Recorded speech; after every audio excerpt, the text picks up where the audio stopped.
5 দফা দাবি আদায়ের লক্ষ্যে বুধবার জাতীয় প্রেস ক্লাবের সামনে অবস্থান কর্মসূচি পালন করেছে বাংলাদেশ প্রতিবন্ধী বিদ্যালয় সমন্বয় পরিষদ।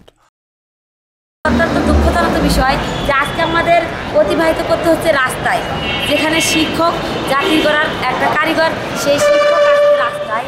তারা এই 5টা দফা নিয়ে আজকে আমরা এই আন্দোলনের মাঠে সমবেত হয়েছি, এই প্রেস ক্লাবে রয়েছি। আমাদের প্রথম দফা দাবি হচ্ছে অনতি বিলম্বে বাংলাদেশে 1772টা বিশেষ সাহিত্য বিদ্যালয়, সকল বিদ্যালয়কে অনতিবিলম্বে এমপিও করা। দ্বিতীয় দাবি, সারা বাংলাদেশে যত শিক্ষার্থী আছে প্রত্যেকটা শিক্ষার্থীকে শিক্ষা উপবৃত্তি ভাতা ন্যূনতম 3000 টাকা সুনিশ্চিত করো।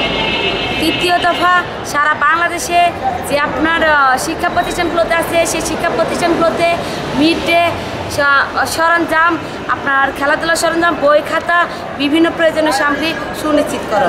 চতুর্থ দফা দাবি, প্রফেশনাল কারিগরি শিক্ষা মাধ্যমে এই বিদ্যালয়গুলোতে সুনিশ্চিতকরণ।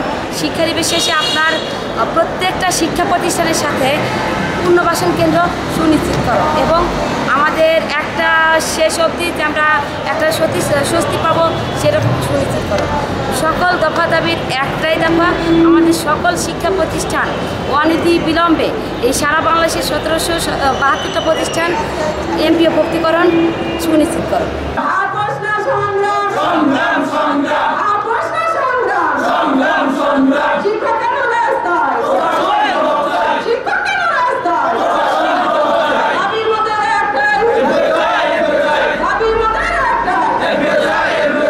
Report Shahjahan Chowdhury, NNTV, Dhaka.